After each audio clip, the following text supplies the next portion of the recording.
welcome back to In the Booth. I'm Shawn Booth, and thank you guys for tuning in wherever you're listening from.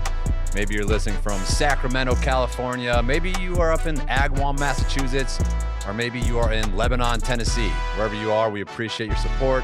We love you guys. You can watch all these episodes on YouTube. So head over there to our page. We've got a TikTok page. And most importantly, we've got a couple guests in the studio today. It's going to be a fun day here in Nashville, Tennessee. We've got the cat back in the building. She's sitting on the love seat today. And folks, she is wearing her pajamas, she just said. Yeah. She's got a sweatshirt that says Aloha. She's a big Hawaiian now. Some black spandex. What does it say? It's got the islands on the sleeve. Part. We've got a couple necklaces. Yeah, it's actually one, but yeah. That's one chain? That is. Connected, baby. Connected. And we've got some, snake shoes. Snake shoes.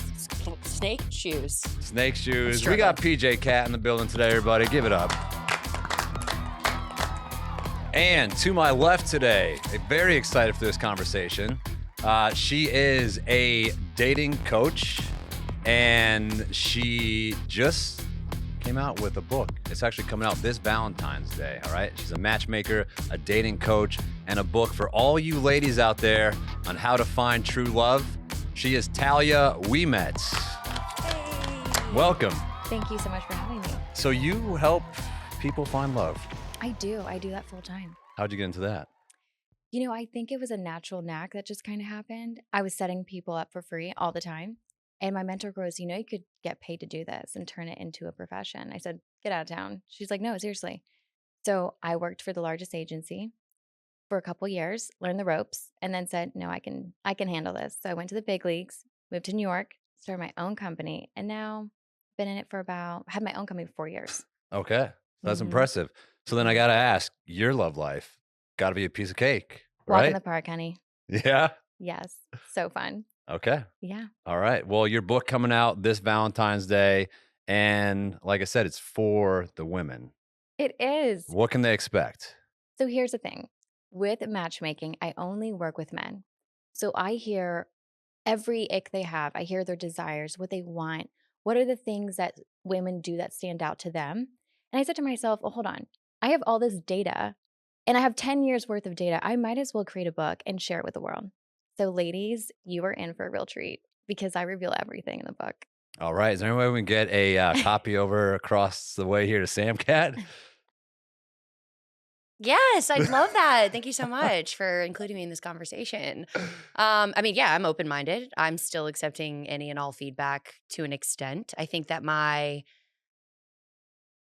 perspective on love in general and partnership has definitely evolved as I've gotten older. I think as it should, as someone who's still single and a very busy working professional. And I think the biggest asterisk in my life right now is that I'm in Nashville. And I don't want to shit on Nashville because I do love it, but it's hard here. And I'm not saying that I've never dated in New York and LA and all of the places that are other quote unquote big cities. But, you know, I have been here for an extended period of time now. And I see a lot of the same behaviors that are uninteresting to me. So I kind of go on like a roller coaster ride of like, I'm really going to be open-minded. I'm going to try and I'm going to put my best foot forward, into then also just becoming like a recluse. And I'm just like, I will die alone and that's okay. You know, I love that you say that because you just said, I want to put my best foot forward. And then you shifted from negative to positive, and that positivity is what's going to get you to the right guy. Because what they have found with the law of attraction is when women say, oh, all men are dogs, all men are cheaters, that energy you put out, it comes right back. So you actually do attract cheaters, liars, all the things. So I tell my clients, I'm like, start saying only great guys exist. Only the best is out there in this city. I love dating in this city, and I swear to God, your entire world will change. The law of attraction. That's right. Say it 3 times right now, PajamaCat. Nashville has the best guys in the world. I want to believe you. I really, really do. I love love. And I love that. I'm sure, but yeah. I also am a realist and I'm living it. And that's the thing is that like, yes, I truly believe in the law of attraction. I think that works even outside of just romantic situations. As someone who's competitive and I'm willing to put in the work and I'm willing to maybe do the things that other people aren't willing to do. That works in every part of life except for love. I wanted to buy a house by the time I was 30. I did it. I wanted to work in the music industry. I did it. Those things are all kind of like a checklist of things that I need to do. You want to lose weight because you want to be in this competition. You can do that. Like, it's so much more methodical in it. And then the only thing I feel like I have not been successful in applying that to is romance, is love. I feel like I have been positive. I am always fucking positive until I'm not. But like, Yeah. I have a bubbly personality. What's the percentage of that And positivity it's over just, but you know what I'm saying? It's like, I don't think all men are dogs. I Well- don't think all men are liars and cheaters. And I'm not like, I don't need no man. I hate that narrative. Well, I hear you saying that you're really good at manifesting because you got your first house by the time you were 30. You got into the music industry and you wanted to. So I think you have already uncovered the manifestation piece. So if you bring that manifestation into attracting your dream guy, it's a done deal. So Sam Cat, you're over there talking about hard work, it sounds like. Hard work to get a house. You worked hard to get the job you wanted, worked hard in gymnastics. Now, Thalia, is that something where you think finding the right person, your relationship, love of your life is hard work? Or is it more of just by chance, like your path and your life led you to this person's path?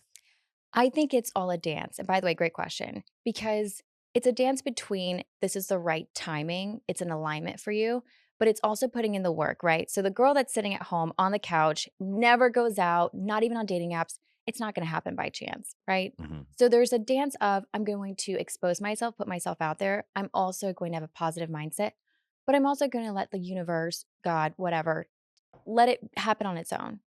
Okay. So it's a dance. Sam Cat's a pretty good dancer. I am actually a great dancer. Thank you for noticing that. Yeah, I agree with everything you're saying because I do think that it is,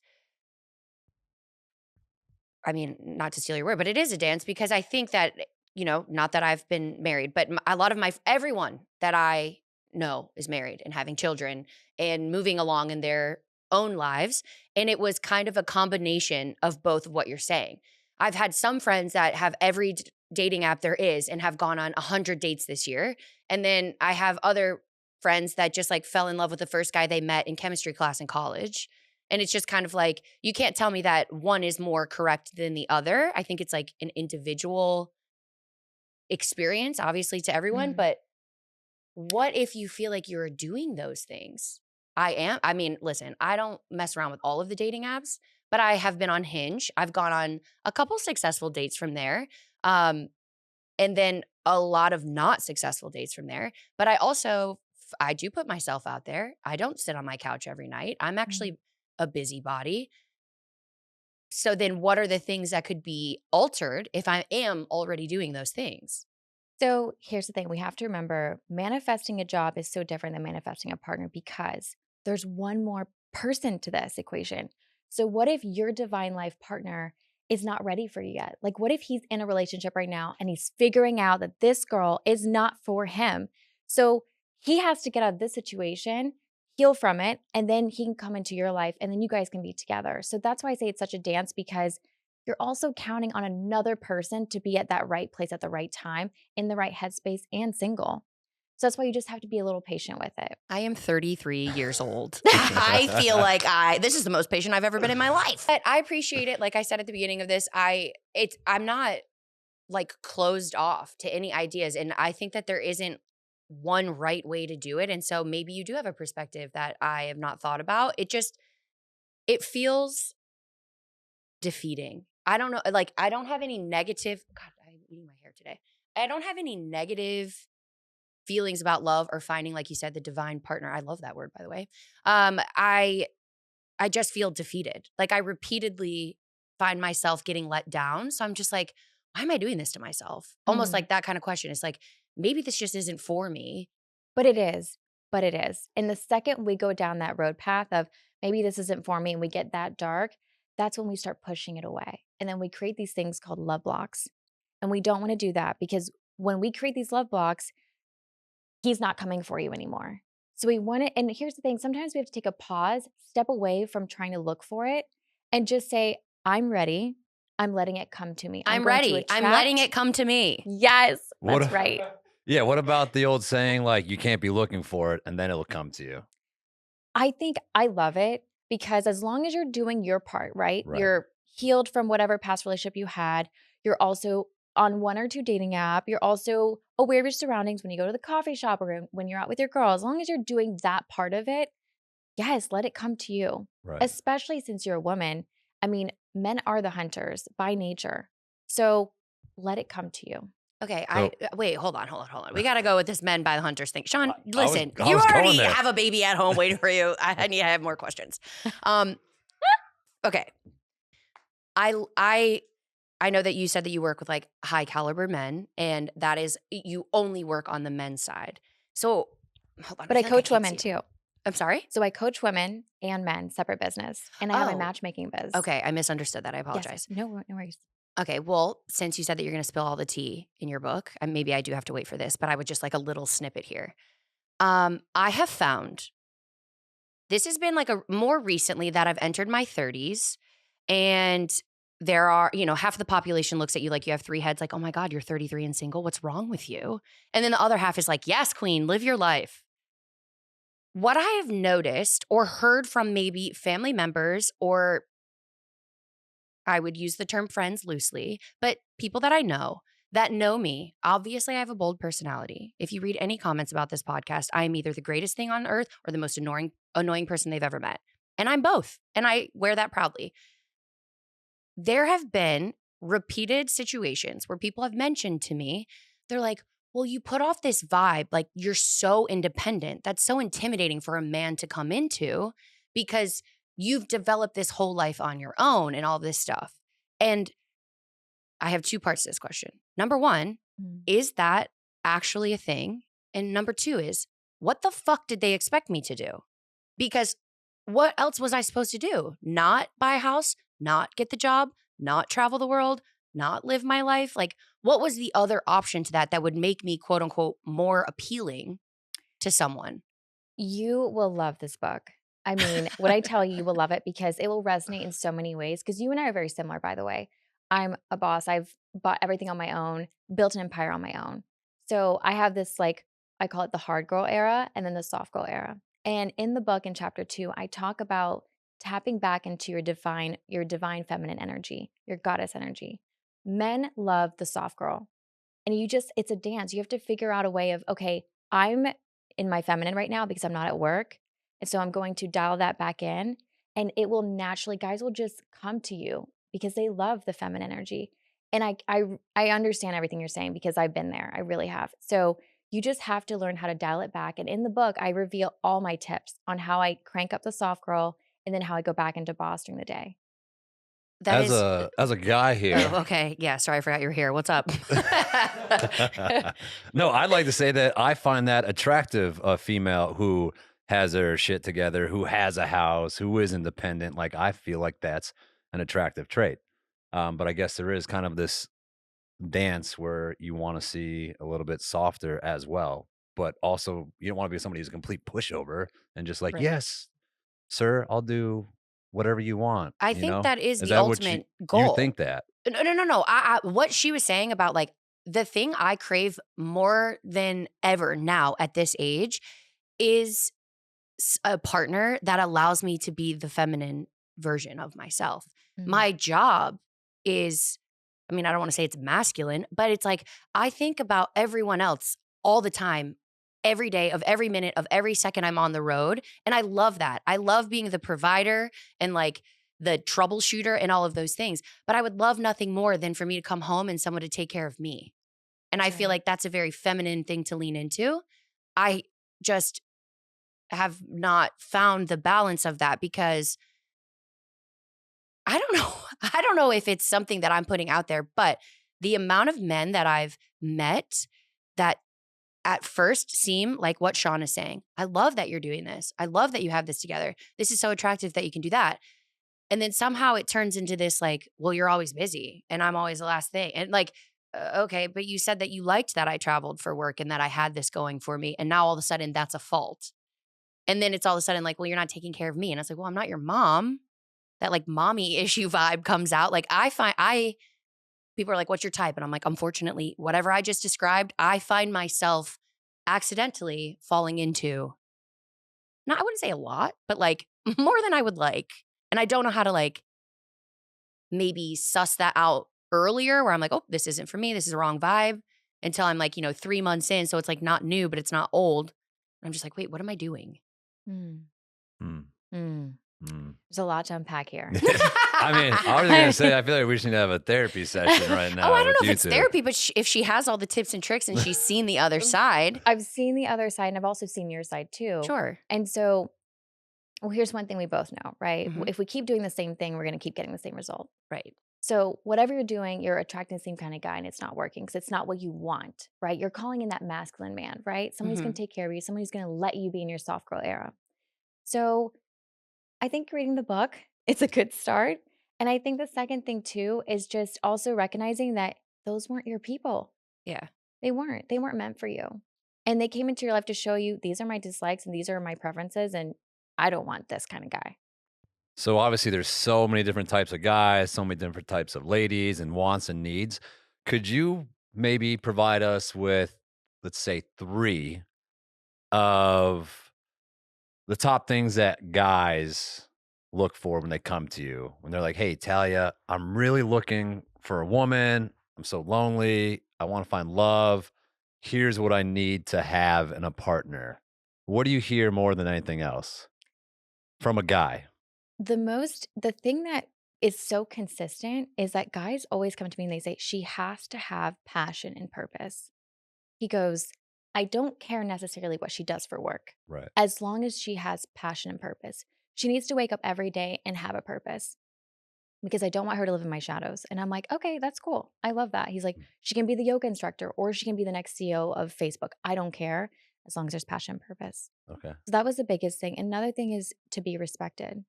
Men love to feel like they are being respected and they're not emasculated. So I think that's a big one too. Okay. hmm Okay.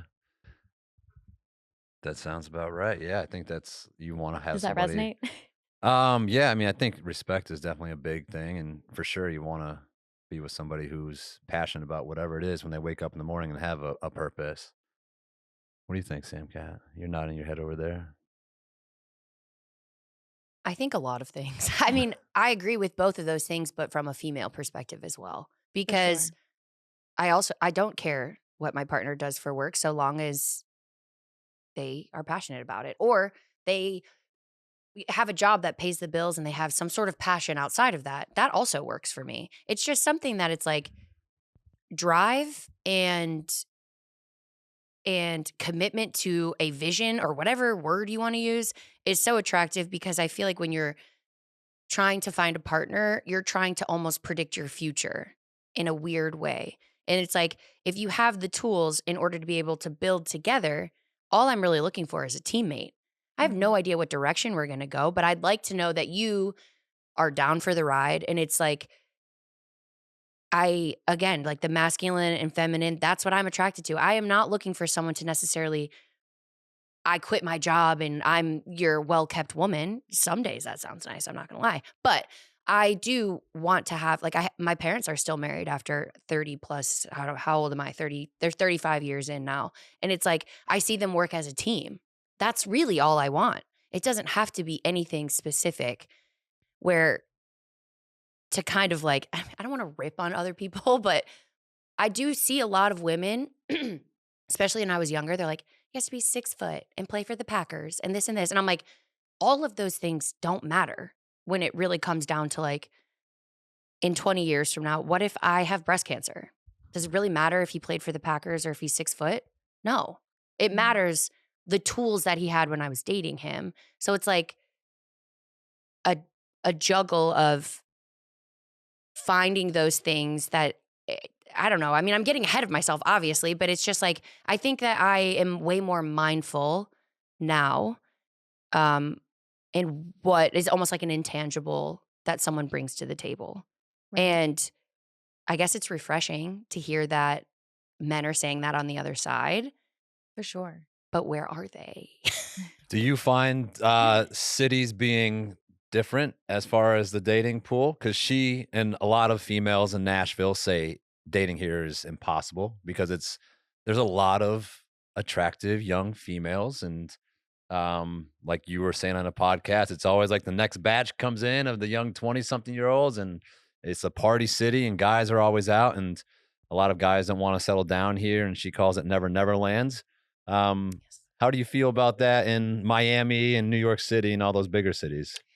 So every city has its own set of challenges. Mhm. That's what I've learned. Dating in every city has something unique about it. Now, on the flip side, wouldn't you rather date in Nashville, Atlanta, New York, LA than like the middle, I don't know, Lincoln, Nebraska? Yeah. I mean, you just have more to work with and you have transplants from different places. So you have different, you just have more to pick from. And so I think dating in a big city is awesome. I think Yeah. it can be fun and exciting. And it's really about changing that mindset because the second you go down that mindset of, oh, dating in the city is so hard, it's miserable, they're always going after the 20 something year olds, that's what you're going to continue to meet is guys chasing the 22-year-olds Right. because you're putting that energy out there. Every thought counts.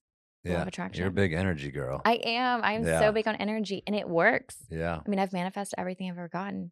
Yeah, I Yeah. feel like the big city, small city thing is also like a blessing and a curse. Like maybe, there's obviously a lot of people who date their hometown significant other and grow up and have an amazing life. And Mhm. then you move to a city where it's almost overkill and you're always looking for what's next. So, Yes. But also in a big city, you have more options on where to go to meet this guy. yeah, that's true. So if you know you're, think about the kind of partner you want, right? Is he an athlete or is he a big steak guy?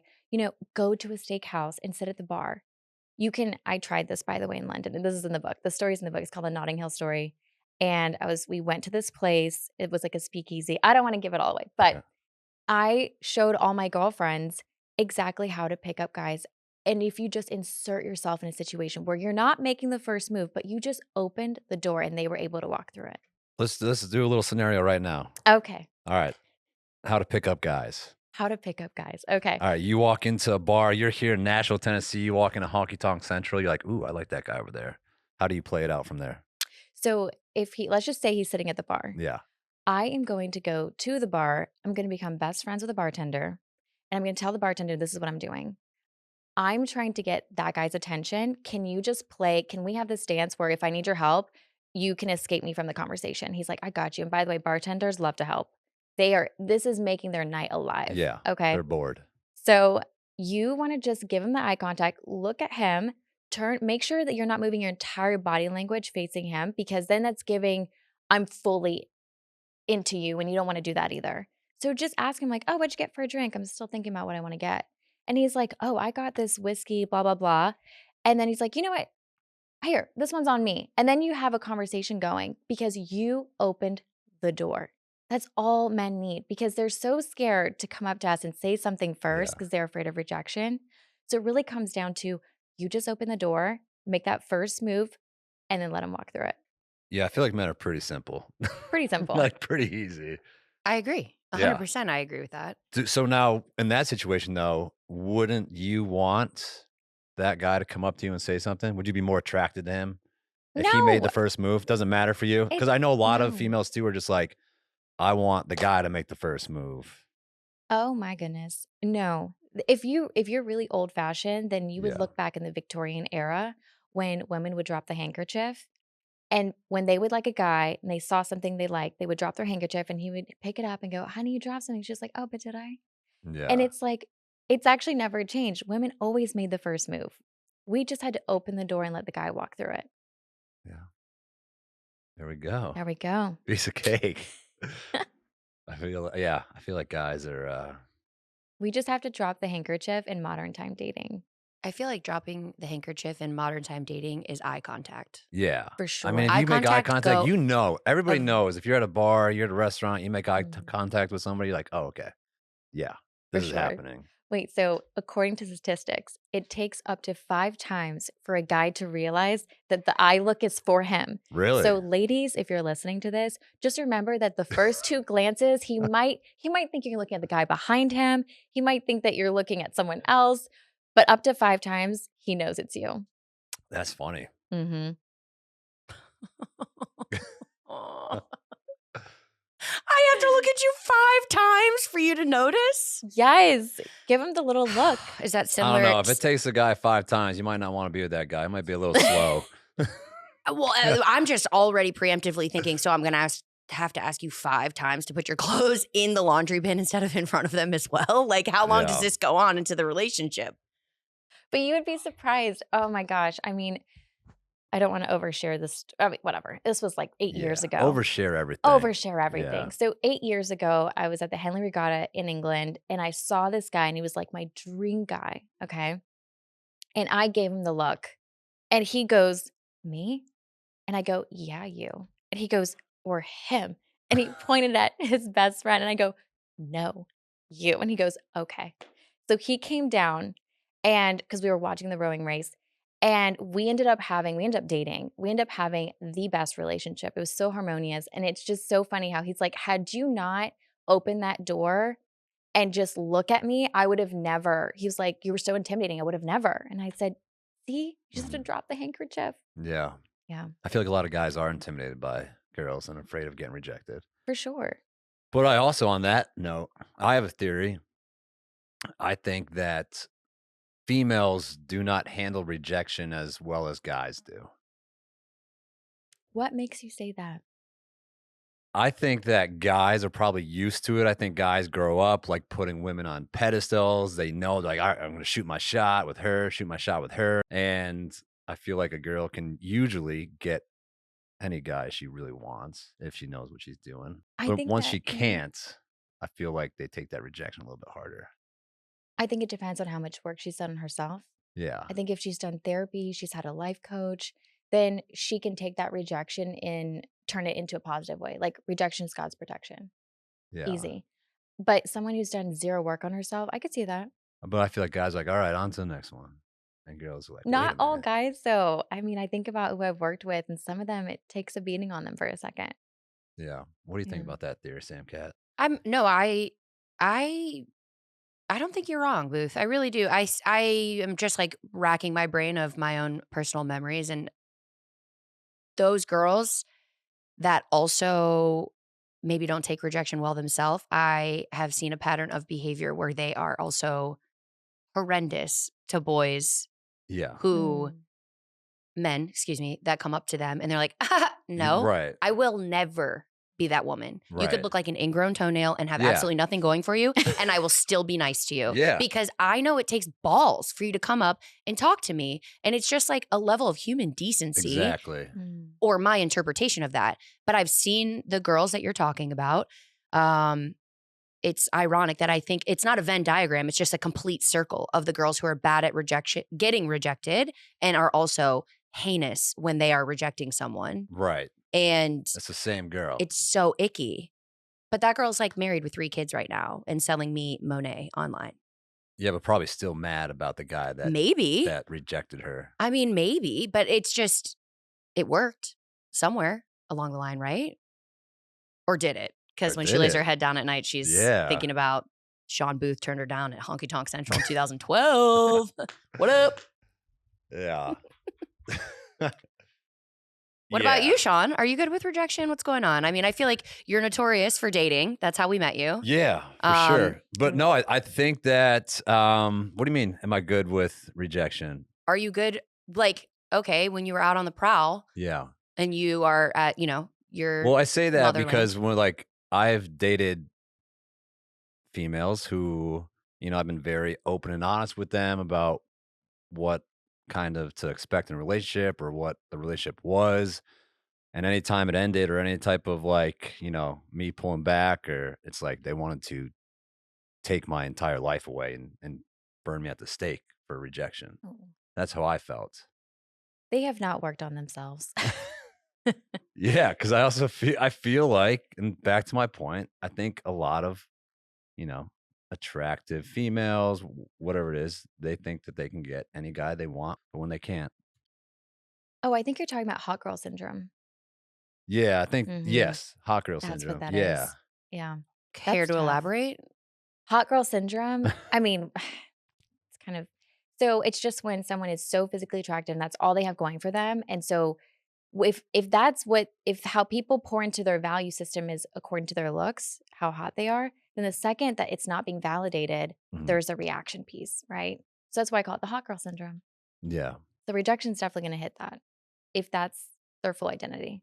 What if they're ugly? No, I'm just kidding. Then I'm they just don't have kidding. hot the girl ugly girl syndrome. syndrome. Yeah, that's the ugly Yeah. girl syndrome. Yeah, okay. Yeah. No, I think that's fair because I feel like I've seen all of these things that we're saying like in real time. I can like even remember where we were and who was doing it. I have really also I think like when you're younger and when you're in college, you're fresh out of college or whatever, you just like have whatever group of friends that you kind of like ran into. And now, especially with social media, I've seen people that I went to college with that like, yeah, I mean, I kind of check in on their life, but we're not necessarily friends. And sometimes I see them post things and I'm like, oh my God, you're still the same. Yeah. Like you have not done it. You're still suffering from hot girl syndrome. And it's not cute. Well, it's never cute, but like it's definitely not cute when you're 35 and like I just feel like you should be a woman by now type of thing. Which leads me into my next question for you.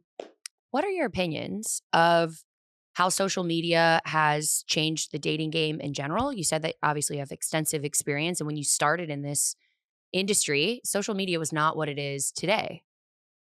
So true. Okay, so how has social media changed in today's day and age? Well, as far as dating goes, it's changed everything because now we suffer with paradox of choice. So now we have so many options. We can talk to someone in Italy if we want to, or someone in London or in a different city because we have Instagram, we have Snapchat. So now the paradox of choice has caused people to have a harder time making a decision and they might Yeah. have the best thing in front of them, but they can't make a decision because they're like, well, then there is Betty Lou over here in Seattle. So, and you have access to it because of social media. We talked about this. Yeah, Remember? The yeah. paradox And of I Yeah. choice. do think it is a blessing and a curse. Do you have, I mean, Right. Because we said like our grandparents probably as happy as could be, and they married the first person they dated, and that was all they knew. And yeah, look at society now. yeah. And Right. I think that it's, I don't know, like makes me nervous for the future too. I feel like if the pendulum swings completely one way, maybe it will come back eventually. But I don't know if you have any statistics on this or if you've encountered any of this in your work, but like we're talking about dating in general, like the beginning stages of dating, I guess, like having to meet someone or make the decision to. Let's flash forward and say that we did make a decision and we went with Betty Lou. Have you seen any difference in like cheating or stepping out and like people who are maybe they did make a decision and then it didn't work out because of whatever situation and then they come back to you for like a okay, now I'm back in the matchmaking world. Can you help me on this behalf? Has that ever No, happened? no, that's never happened. But it's the Interesting. same. No, It's but just easier to cheat. But is it? Because I feel like now you can't get away with anything because everything can be traced and Right. It's easier tracked. to access, I guess. It's easier to attempt easier. it. It's Right. harder to get away with Where it. back in the day, I don't know how or where you would go. Well, I just feel like now there's so much more like emotional cheating because you Yeah. can talk to people outside of your relationship, And which is like, yeah, I mean, might not meet up with them physically, but for me personally, emotional cheating is way more hurtful to me than physical act of cheating. I don't know if that's an unpopular opinion, yeah. And what but do you define as emotional cheating? if you are, well, I mean, I feel like I am a broken record when I say that I'm looking for a teammate, someone to like work in through life with me. And if Yeah. you choose to not necessarily go to me to work through something and you step out, whether it be to either bitch about me and what I'm doing wrong in our relationship, or I'm just feeling really lonely and you go to someone else instead of bringing that to me, it's like we were supposed to be a teammate. What about like social media? What are you talking about? Like you find that to be emotional cheating? Yeah. I mean, I think that we've talked about it before is that if you're in a relationship, your opposite sex relationships should alter to reflect the fact that you're in a relationship with someone that you respect. I don't think that like all DMs are damning. Like, oh my God, you DM'd someone, so now we're broken up. I don't think you need to be liking ass and titty photos. Yeah. Like, I just Would don't you want a think guy that's following like a bunch of hot girls just to follow them? no, because why are you following them? Exactly. And also, to be fair, if I met someone and they were following a bunch of OnlyFans girls, like I'm not going to be someone that like shits on them because of their past.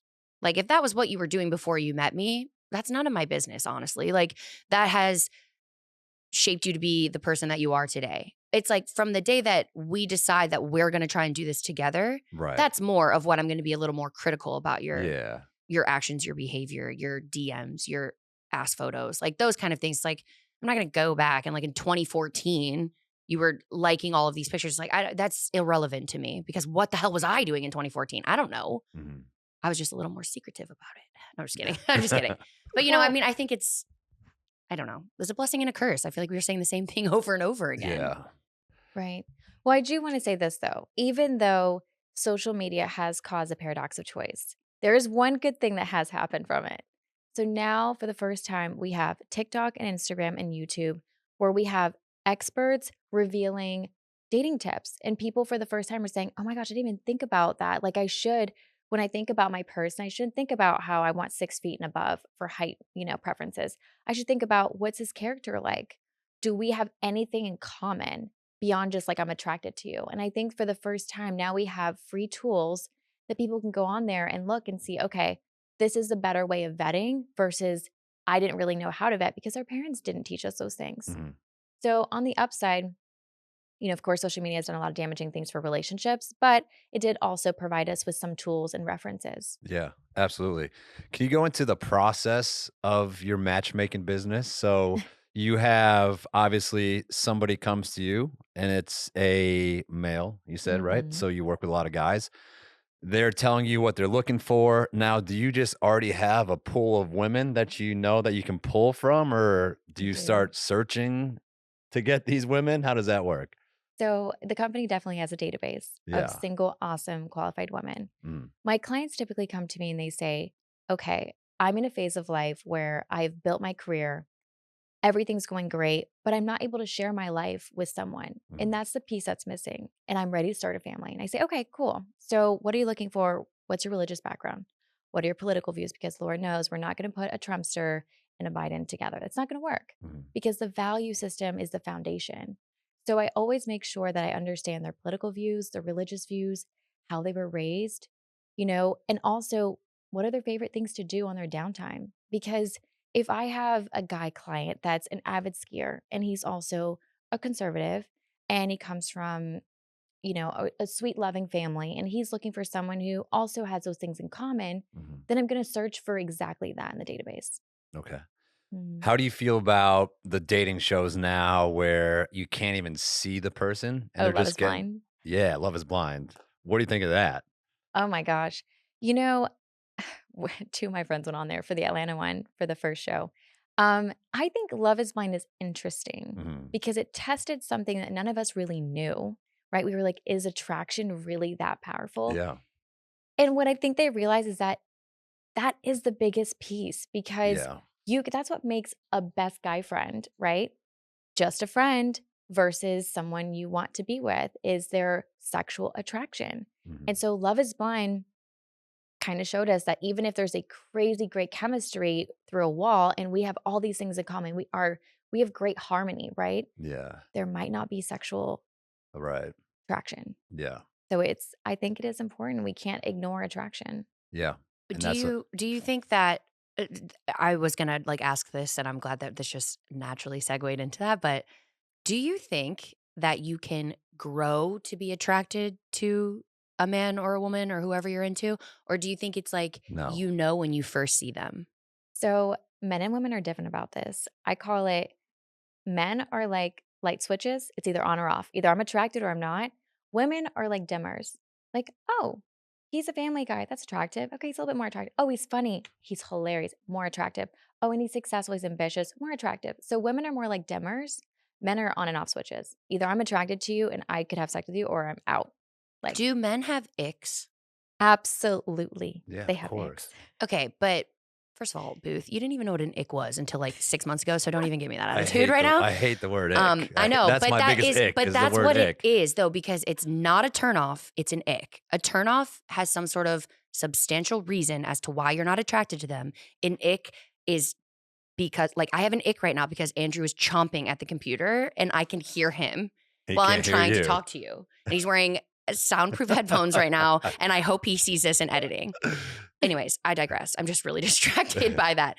But kind of like light switch, dimmer. I think that maybe I'm a man then. But I agree with you because, I mean, someone cannot be as aesthetically pleasing, but if they can make me giggle, all of a sudden I'm like, this is such a cute man. And I'm like, I've never heard a man ever say that or ever even lean into that or even try it on for size.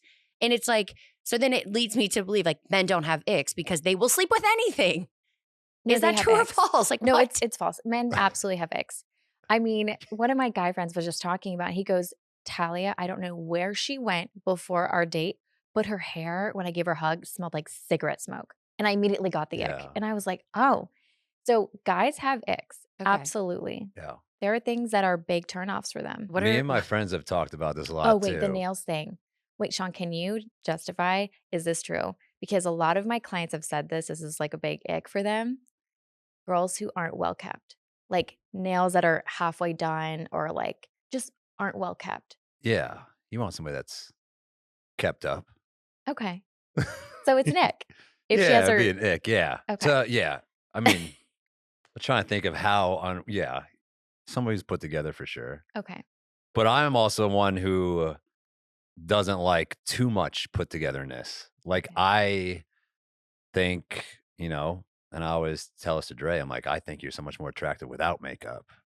And I'm not just saying that either. I just think that a lot of people, a lot of women feel like you, under the society's pressure, have to wear makeup all the time. And it's like, no, I'd rather you just be yourself. And when you're at home, or if you go to the gym caked up with makeup, maybe it makes you feel better, but I don't want you to think that that's something that guys want. That's so true, by the way. I have found so many guys now are starting to say they don't, even during like my consultation process with my clients, they'll say, if she has a ton of fillers, forget it. I'm not Yeah. interested in it. Yeah. And I'm like, okay. He's like, I want someone natural. And I'm like, okay. He's like, think about it. I have to bring her home to my parents. We're in a Right. different generation where fillers weren't a thing. And so I think it's so strange to me how everyone gets all these fillers in their lips and everything. And guys, according to statistics, there was a study about how your lips are the fifth thing that a guy will notice. Yeah, I think it's changed. I think that's changed over the years though, because I never used to notice lips, but now I always notice lips because it's like such a big thing. Because, yeah. I know, Yeah. it's crazy. Maybe because the lips are so big nowadays. It's because they have the duck lips now. So now Yeah. you see it. Yeah. Yeah. Damn Kardashians. Mm, Yeah. So yeah, yeah. guys have icks. And I talked to, my buddies when we were, single and dating. If we were dating a girl and getting really close to them, we'd find like one thing and be like, nope, we're done. Like, I don't know if it was a commitment thing or find one little thing and talk ourselves out of it. Wow. That You sounds know, like maybe something else. I think so. Yeah. But I talked to multiple of my best friends, the same thing. And we'll laugh about it. We'll be like, yeah, I was crushing on this girl so hard. And then finally, went on a date. And then she said this, or I noticed this. And I was like, nope, can't do it. That's an ick. I know you don't like icks, but that's an ick. Yeah. Mm-hmm, Yeah. for sure. Should we talk about Weird. first date do's and don'ts? Yeah. Let's do it. Let's do it. Don't order milk. Yeah. Wait, what? Oh, sorry. That's just a reference. I got like roasted because, no, not roasted. Like half the people were on my team and the other half were like, you're so picky. Obviously, you're going to stay single forever. But I went on a first date and a grown man ordered a glass of milk Oh my. at a coffee shop that he invited me to. And it was like jarring. I mean, but there were obviously other things that were not going well as well. It wasn't just the milk, but the milk was the cherry on top for sure. Okay. Because I feel like if he had everything else and you were really attracted to him, you maybe have thought it was endearing. So it just No, I don't depends know on. if it would have been endearing, but I would have looked Really? past it. Okay. Yes. Yeah. And I think if she was, again, getting to the physical thing, if she was like very sexually attracted to him, I don't think she would have cared about the milk. I think so too. I mean, maybe. Who am I to say? I have no idea. I was just fighting for my life out there and I made it through. And now I have a funny story to tell, but Yeah. Mm. First dates, do's and don'ts. First thing, do. Okay. So the first thing, this is the do's. You always want to be punctual. Showing respect for time. I think that's one of the biggest icks guys have is girls being like 20, 30 minutes late. like not having any respect for someone's time. Yeah. Punctuality is huge. It goes such a long way. Right. Do show up as your best self. Like show up, be in a good mood, and tell yourself, you know what? At the very least, I'm going to try to make a friend. I'm going to hear someone's story and hear if there's, and maybe there's a romantic chemistry. Maybe there's not. So I think showing up as your best self is a huge do. Another thing is putting your phone away. Yeah. So important because you want to be present. You want to make sure that you're not missing any piece of the conversation that was important. And then as far as don'ts, oh, I love this one. Best thing ever.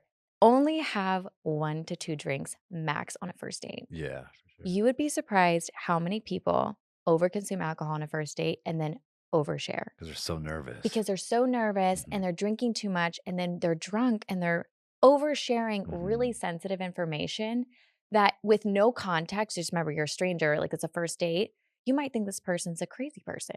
But if you had known them for 5 years, you would think it's endearing, right? So not over drinking on a first date's huge. Yeah. And then another don't I would say is don't ever talk about your ex on a first date. Ever. Yeah. Because at the end of the day, that's not romantic. So you're definitely not going to connect over that. Yeah. And quite frankly, it doesn't really tell you anything about that person, right? So I would never share anything about an ex on a first date. That's Yeah. like date 4. Date 4, Right. let's cover history. No, I think those are all great things. Lucky for me, I check all of those boxes. I'm always on time. Mm. I'm pretty sure I put my best foot forward. Like I don't show up after the gym. I'm definitely a big put your phone away person because I feel like what's so important. I mean, yes, obviously there's going to be extenuating circumstances if there's an emergency, but like just if you can't take an hour of your night to focus and talk to me, then it's just like, what are we doing here? I have one old fashioned on a date. That's it. One. If we move to another place, it's going well. Yeah, Would you you like to? start- But I still feel like that's not a first date. I don't know. I mean, I guess it is different for each person. You can but tell. I mean, yeah, when you're vibing with somebody. yeah, they're like, would end you up like to all go up night. to the Yeah. rooftop? And you're like, sure. Yeah. Then I'll have another drink. But if Yeah. I'm in one location, it's one only. Yeah. I am a lot already. I don't need alcohol already, Right. to add to that. And I also just feel like it is a It's a crutch. yeah, it's a crutch, but the Mhm. experience that I'm trying to have, like I'm taking it seriously. And I would hope that the person that I'm there with is as well. Like, yes, it doesn't have to Yeah. be so formal, but And it's also, does it pass the canoe test? So the canoe test is when you think about being stuck on a canoe in the middle of nowhere and your cell phones aren't working and you're stuck out there for 6 hours straight. And you don't know it's only 6 hours, but that's how long you're with this person. Can we just laugh and have a good time? Can we enjoy each other's company completely sober, having no phones? Can we just vibe? Is the energy there? And when you add alcohol to it, you have to ask yourself, well, is this person funny because they're drunk? Or is this Right. person actually funny and we actually have real authentic chemistry? Yeah. So does it pass the canoe test? Well, what better way to find out than have a sober date? That canoe test, that's Mhm. good because I was thinking the opposite as far as first dates where you should and shouldn't go. Like I am a believer that it shouldn't be a dinner where you're stuck at a table with them for a few hours. I feel like first dates are best where you can go out and maybe on a hike or something active where instead of just like sitting there for an extended period of time, right? Where I feel like it's so forced. yeah. I would rather do something a little more casual, I think. Okay. What are your thoughts on that? I think it depends on the person. I Yeah. think with my matchmaking clients, it's different because I've already vetted and I already know that he's her type and she's his type. Yeah. So it's so vetted that I think a dinner date is appropriate because Gotcha. it's already teed up for Right. success. So I think a dinner date for that situation. But if I was to say like a hinge date and you've never, you know what, this brings up another topic. If you're a listener on here and you are dating online, you should always have a screen call. You'd be surprised what you can learn about someone if you just talk to them on the phone for 10 minutes. Yeah, And that will save you a bad date experience. for sure. Yeah. Yeah. I would always FaceTime before we're going on any dates. Like if we're texting or we meet online and then you're texting, then it's like, all right, phone call. And then it's like FaceTime For sure. before I go in person. I've actually never done that. Really? Yeah. Oh, what are you, Screen nuts? call. You want No, to vet I these have- people. Well, So you just text them, you're like, all right, I'll meet you here. no. I mean, I've had calls. I've never FaceTimed. I feel like there's a difference between a phone call and a FaceTime. Mm. I mean, a FaceTime's like way more intimate, I Maybe think. it's because, I'd be talking to girls out like outside of Nashville or different parts of the Okay, country. that's fair. So then I feel like that is kind of like a first date. A FaceTime, I feel like is closer to a date than a screen call. Maybe I'm crazy. No, But I think a screen call is good. FaceTime is that next level. yeah, I think Yeah. that is a next level. That to Mm. me, like, I don't know, when people were meeting people during the pandemic, they were literally just dating through screens. And it still felt intimate enough that some people are still together. But it kind of leads me into another question of what your advice or what you think would be applicable to, say you are on a dating app and there's like, I'm not saying that there's an exact number of times or texts or days, but how quickly should that move off the app and into real life if you're feeling it? Oof.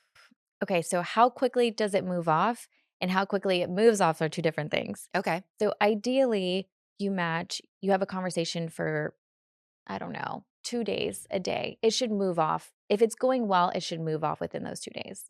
I think when it lingers and it becomes a week, that's when things just kind of fall off. Right. And then So, so so 2 we're days. we're off we're off the app now. Okay. Now we're texting. He does have my phone number. We've had a screen call or whatever. I don't know, like, how do I want to ask this? Hold on, let me think about this. I don't want to sound like a bitch. um, Are we talking about playing Well, games? yeah, now? yeah. I'm kind of like, I guess it's just one of those things that I'm not interested in a pen pal, and I'm also not interested in any more guy friends. This is me personally. I'm not speaking for Yeah. anybody else, but say that you were coaching me. I struggle with like, to revert back, you said like we open the door, I open the handkerchief. I'm great at being like making the move off the app into real life. I'd love to grab a drink. I'd love to do whatever, and kind of like initiating that. What is the appropriate amount of time? I'm like, to judge if this guy is into it. Cause I've had situations where it's like, it's going so well on the app. And then we move into real life and it's like, I'd love to do this. And also, in my own personal experience, I have a very weird work schedule where I do not live in Nashville on the weekends, which presents a whole nother multitude of problems. But it's like, hey, I'm free on Tuesday. What is the appropriate amount of time like if I'm wasting my time, what the fuck am I trying to say? Like, how long do you wait if he's not responding or all of a sudden it's not so much interesting? It's like, I don't want to be too If he harsh. wanted to, he would. Exactly. He And do- so he- you don't even want no, to don't even no, say exactly you, because he's winking at me because he's being a bitch because I brought that up before and he said that's not true. I mean, no, but here's the thing. You want to match his energy. You want to match his energy. If he is pulling back, you pull back because that means there's less interest. So if he's not taking the initiative to ask you out on a date and to plan it, he's not your guy. And remember, you told me you want a masculine man. A masculine man will step it up and get you in person right away. I just struggle with I don't even know what I struggle with, but it's like I second guess myself where I'm like, don't be too harsh. Don't cut him off. You know what I mean? Like, because You're trying to get innately- answers fast. No, but You like don't wanna waste innately, I'm like, time. this guy's not into me. Like, why am I wasting my time? But then I'm like, oh, don't be a bitch, Sammy. Give him a chance. Maybe he was busy at work. I don't know. Like, trying to almost second guess myself. Do you know what I'm saying? Like, am I even making sense? I know this question is so like, You but don't want your time wasted, but you don't want to miss on something. right. Where I he don't want to might miss an not- opportunity because I was being too because impatient. he might not, or he might be interested, but he's just not getting back to you Right. fast. Yeah, or just like maybe I'm Well, how, over. how fast are we Yeah, talking how here? fast Are we we talking talking? like he's not getting back to you within a day or 2 hours? What? No, I mean How- 2 hours. No, Jesus, I don't have my phone with me for 2 hours at a time. I'm saying like. I just think like the pattern of behavior, like on the app, it was really consistent, and then we moved into real life, and it's not as consistent. Is that Then a he's sign? out. Move on. Yes, Okay. he's out. Absolutely. If he is interested in you, there's been so many of my close girlfriends that have met their guys on Hinge. And what I have found is that if it's the right person, it's going to be effortless. And he's going to just put you on his calendar, tell you the time and day, and you guys are going to meet. If it's that complicated and it causes you that much stress and anxiety, it's not your guy. Period. I don't know that So- he's causing me stress and anxiety. I'm causing my stress and anxiety because I'm like, oh, don't be mean. Like, don't overthink it, and I'm already overthinking it. You just need a guy who's going to just grab the microphone and I want the lead. Kool-Aid man to bust through the store. Hello, like, let's Yeah. go. Yeah. And I'm like, thank you. I'm ready. Let's do it. Well, you know what? You're manifesting it right now. You're speaking it into Oh existence. my God, I There's hope he probably a doesn't look guy like a right Kool-Aid Next time outside I in the see you, you're parking gonna be lot right now taken. waiting for you. Okay, first of all, that's creepy. Does he have a knife? Should I be concerned? Do you think that it's What? appropriate? Yeah. Well, to that Oh, point, geez. what do you Mm. find as creepy now? Where I think if there is a guy who's confident and he comes up to you in the grocery store, and some girl's like, "Oh my God, a guy came up to me," or a No, I guy think- calls my phone instead of texting me. No, I think it's all in their It vibe. depends on The if girl. you're attracted to him. Yeah, I know. Yeah, Because exactly. If That's the you're bottom think line about for it, like everything. if you're attracted to a guy and he's Yeah. really good looking, you're at Whole Foods and he comes up to you, you're gonna be like, yes, Yeah. immediate yes, Which right? way to But if the it's some squash? creepy old guy that you're not into, then it comes off creepy. Yeah, Yeah, exactly. That's the bottom line for everything. it's the I bottom think. line. If Is you're there attracted to attraction? them, Yeah, cool. If not, then yeah. and it passes. Yeah, So. like if that guy that I don't know ordered if I milk feel was any better or attractive. worse after this conversation. I am having an emotional inventory right now, and I'm like, I don't No. know. What You- are the best dating apps? The best dating apps is Hinge. And can I just say, you will meet your person. I feel that for you. As read the book, you're going to do all the tips on the feminine soft girl era, and you're going to start attracting the kind of guy that you want. Because remember, he's attracted to your feminine side. So the second you turn that on, you're going to call me and you're going to say, I've got all these guys chasing me now. I'm telling you. Oh my God. I'm telling you. Yeah, I believe it. Yes. I believe it. I believe it. I believe it. I believe it. I'm going to manifest it. I believe it. What was I supposed to say before? Yeah. What was I? Nashville's got the best Oh guys yeah, Nashville ever. has the best guys. Yeah, Yes. Nashville's got the best guys. Yes, go team. Okay, got it. Nashville has the best guys. Dating apps, huge Dating now, apps. obviously. I feel like I've been to so many weddings from people who met on dating apps. You said Hinge is the best? I think Hinge is the best. Yeah. I do. I think if you're based in LA, Hula's really great. It's really, really great. A lot of Yeah. couples I met on Hula. Okay. Actually, Hula's now in New York. Have you heard of it? Never. Has it hit Nashville yet? Okay. No. Kind of becoming the new Bumble. So Okay. we love Hula. Hula. Mhm. Now, what do you recommend to ladies listening who are on Hinge or Hula? Mm. And like, what's a message you would send to a guy? First thing I would do is I would look at your profile and I would say to myself, does this represent me? If you are an athlete, you are a sporty girl, do you have that on there?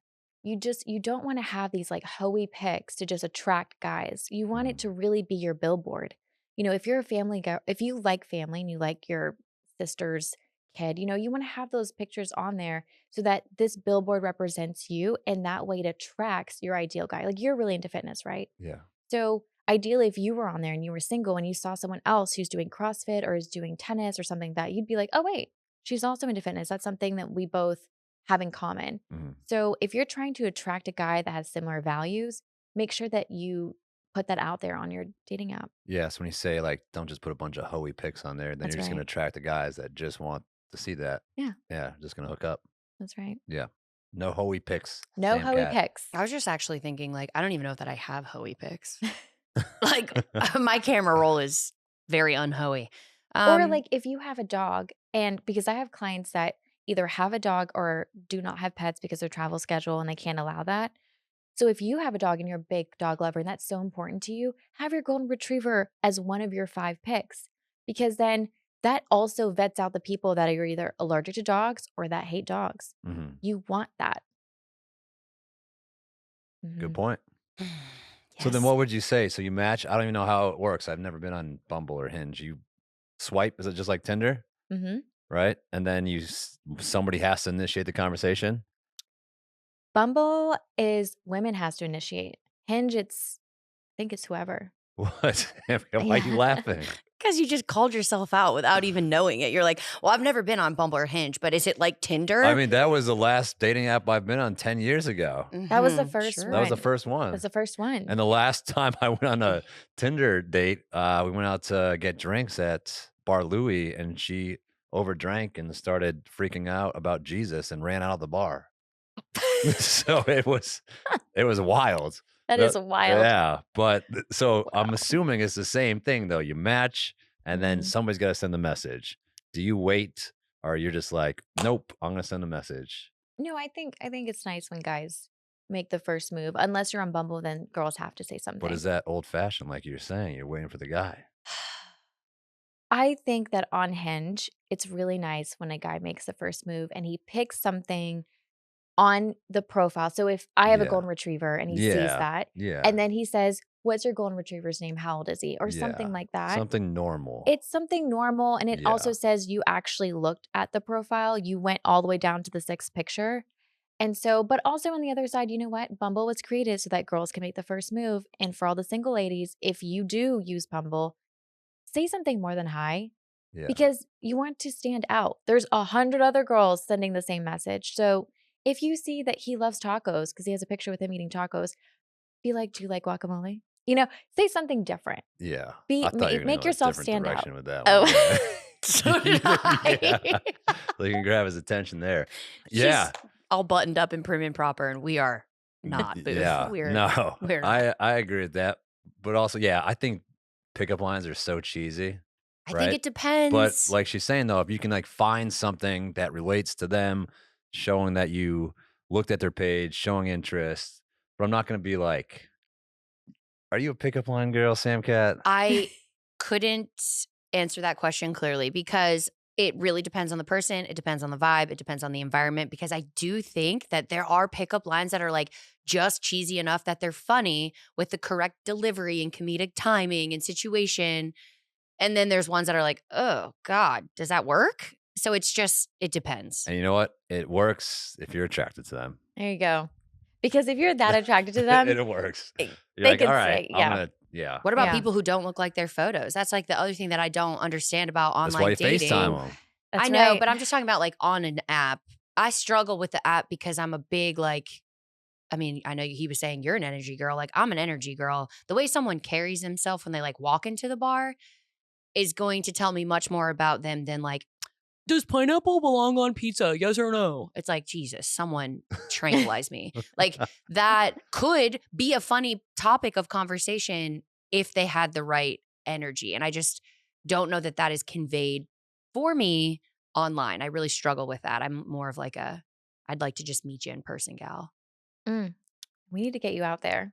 You need to go to a steakhouse because you want a masculine man. You need to just sit at the bar, have yourself a steak, talk to the bartender, and just let him come to you. But also do the eye trick. I Yes. do. I have. Okay. I It's just a matter of do. time. You know what? Maybe your man No, is I just currently gotta be taken. patient. Just gotta be Yes. patient. Have to be patient. Catch me at a steakhouse.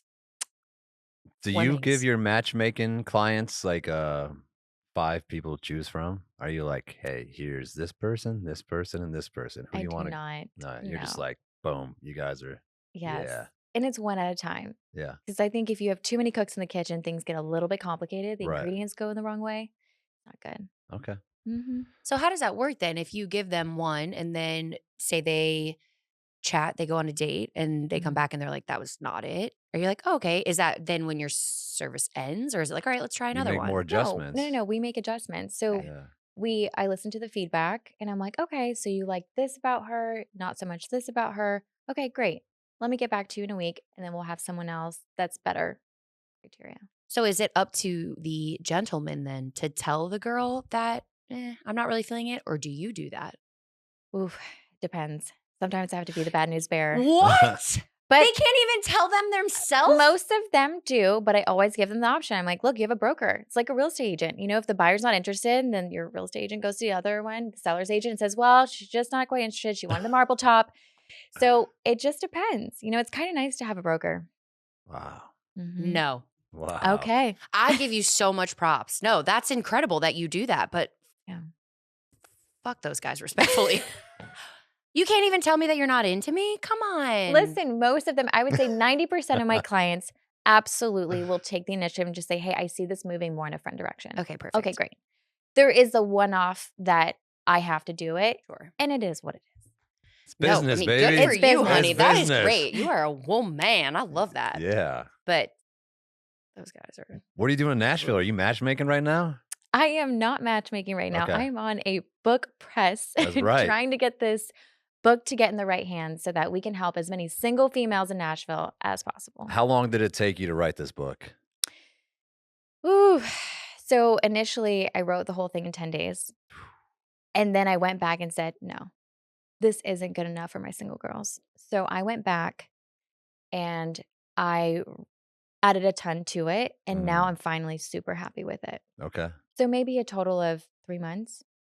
That's pretty quick. It's pretty quick, but Deepak Chopra wrote a book in 24 hours. So Shoot. Hey. Yeah, I mean, she wrote it in 24 hours or in the 3 months, but she's been collecting data as being a woman herself and then also in the industry for 10 years. So it really took her 10 years to write it. Yeah. So true. I could have Yeah. never come up with this book 5 years ago because I didn't have enough data. Yeah. And so much has changed. Did you love the process of it? Would you want to write another one? I'm writing 5 more. 5 more. 5? Yes. You know what I realized in this process? That I am such a creative and I didn't know. And I really have a way of expressing myself through writing. And you'll love the book because you'll hear my voice in it. And I think that there's a lot of there's the relationship book for the couples that are struggling. There's also for the gays. There's also for the single guys and for the single girls. So I think there needs to be a lot of books. Totally. Yeah, because I was going to ask you, you're going to do one for the guys. You got to. Absolutely. Yeah. I will have a book for the guys. Mm. By the way, that hasn't come out yet. So Okay. Yeah. Yeah. Yeah. You heard it here first. Heard it here first. I love that. So this tour, then you just go do some press. We're doing New York, Yeah. LA, obviously here in Nashville, Yeah. Atlanta, and Miami. Okay. That's exciting. It's so exciting. That's exciting. Samcat's going to get a copy. I will. I'm a big reader as well, so I will add it to my to-be read list. And who It's a knows? short read. Maybe I will be in one of your books as a success story after you came on this podcast. But Yeah. We're going to try. But until then, thank you for joining us. And everybody, check out her new book, How to Attract The Right Guy. Not the wrong guy. On Valentine's Day, coming up soon. That's crazy. This year's flying. But thank you so much, Thalia. We appreciate it. And we'll keep you posted with Samcat. yes, thank you for coming in, and thanks for all the advice, and Thanks for the congratulations. therapy, everything. It wasn't therapy, Booth. It was a conversation. Team on 3. Jesus. Well, thank you for having me. Thank you.